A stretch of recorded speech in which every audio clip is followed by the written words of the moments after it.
What is up, everybody? Bigjuicyhog here, and Blizzard just recently came out with the quarterly update on Diablo 4. This one's going to be pretty meaty, so I'm going to get right into it. The update itself will be posted in the notes if you want to check out the full notes. First big thing they talk about in the update is skills and talents, and there's quite a lot to unpack.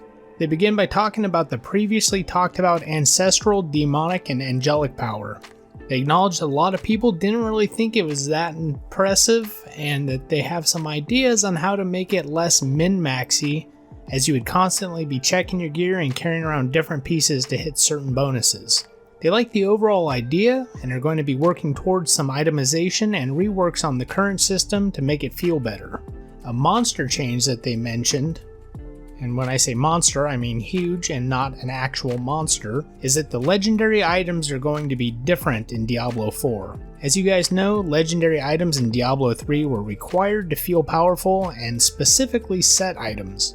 If you didn't have a full set, your power was greatly diminished. Due to the power of set items, there was very little diversity in builds, and you basically just ran the same thing every season if you wanted to maximize your power. They plan on changing this in Diablo 4, and I could not be happier about it. First, they acknowledge that character power is way too dependent on legendary items. They're looking to make a lot of the power of your character actually come from the character itself. What an idea! That said, they still want legendary items to be meaningful. I agree 100%. I want legendary items to change the abilities in an interesting way so that you can try out some cool new builds. Not just a direct power hike, honestly. I wouldn't even be mad if some of the legendary items gave powerful buffs, but also had some drawbacks to them as well. They're looking at ways to balance every type of gear and different ways to do it. An example is perhaps having magic items with a higher stat affix than rare items. One thing that Path of Exile has done nicely is that their version of legendaries, which are called uniques, are just what they are called. Unique. They often have some cool effect that fits really nicely with a specific build, but a lot of the important gear is just regular rare quality. Blizzard will be talking more about legendary items in the next blog, which I can't wait for. Next, they started to go into the skill and talent system, and Diablo 4 looks like it's going to be making some cool and interesting changes to it. They agree with the community that the system needs more depth than there was in Diablo 3. In D3, you just unlocked every skill and can use them whenever. The new system they've been working on is a literal skill tree, as you can see in the screenshot I just posted. Top of the tree is where you unlock the active skills that you use in combat, as well as nodes that allow you to spend some skill points on passives, which are the roots of the tree we saw in the screenshot. They want all of the nodes to affect different skills and make it so there are a lot of choices for the player. So far, it also looks like you will not be able to unlock everything. They are shooting for unlocking about 30 to 40% of the tree, which makes the builds more diverse.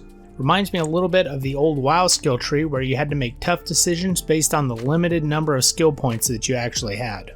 They also spoke of giving each character a unique skill for their class. They previously spoke about the Barbarian Arsenal system that would allow them to switch back and forth between weapons on the fly. With this update, they showed us a new system for the Sorceress, the enchantment system.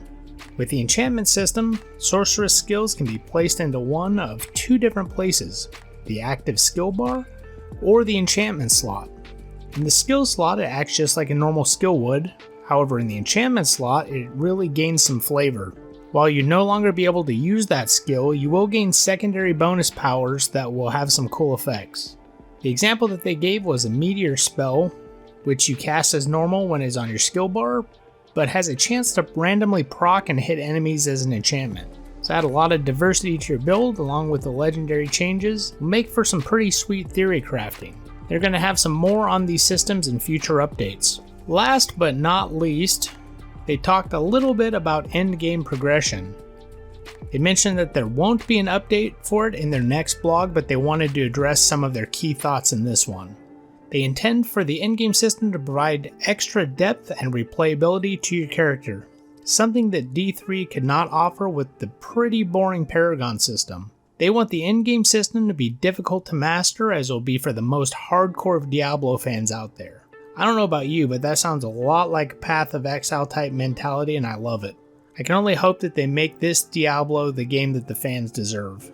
So that's going to be it for today's video. As I said before, a link to the full notes will be down below. If you like the content, hit subscribe and I will catch you in the next video.